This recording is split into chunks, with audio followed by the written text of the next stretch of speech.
Il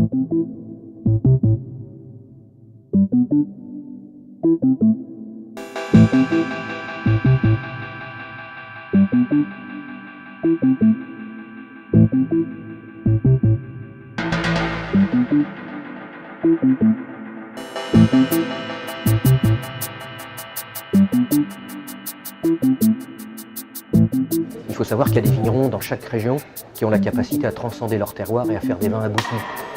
Le Muscadet était une région qui m'intéresse. Pour Jérémy Huchet et Jérémy Moura de mettre en évidence la diversité géologique et la diversité des vins que le Muscadet, dans l'histoire des Cévermen, que ce que ça peut amener, et démontrer aussi l'aptitude de vieillissement d'une manière vraiment très intéressante, me semble être quelque chose qui est noble. Et c'est pour ça que j'ai toujours été attiré par le projet des Bêtes Curieuses. On s'est rencontrés avec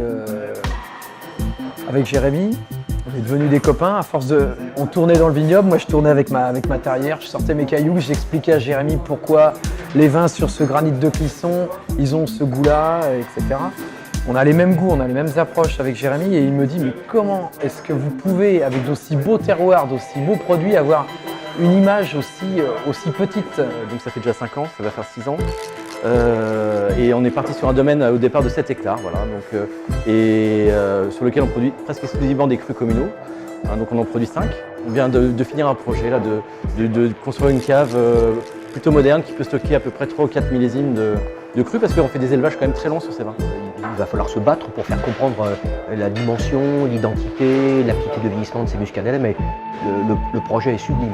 À travers les vins des Bêtes Curieuses, on va avoir des muscadets à vocation apéritive qui vont être sur la simplicité, le frais, le désaltérant, et partir sur des crus communaux qui nous amènent sur des dimensions supérieures avec la richesse, des grands amers minéraux qui donnent de la structure, qui donnent du relief, des persistances iodées, salines exceptionnelles. C'est ça, la démonstration elle est là. Alors l'accord huître et muscadet peut paraître tout à fait banal, mais encore faut-il élever le bas et démontrer qu'une huître, une fine de clair, qui est une huître peu charnue, limpide, cristalline, a besoin d'un vin qui soit cristallin et de demi-puissance, qu'une huître de pleine mer plus charnue, un peu plus structurée, a besoin d'un vin qui a un peu plus de dimension.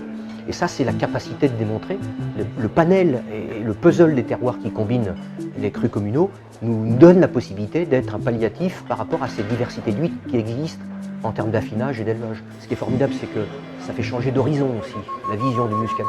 Vous savez comme moi que malheureusement, souvent les pseudo-connaisseurs de vin tirent à boulet rouge sur cette région du muscadet, alors qu'il y a des grands vignerons identitaires capables de transcender et de faire des vins d'expression formidables.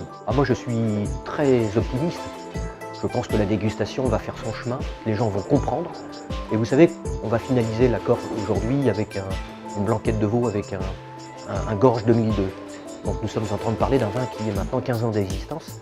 Quels sont les gens qui ont l'idée ou l'imagination de penser qu'un muscadet peut avoir un vieillissement positif au bout d'une quinzaine d'années?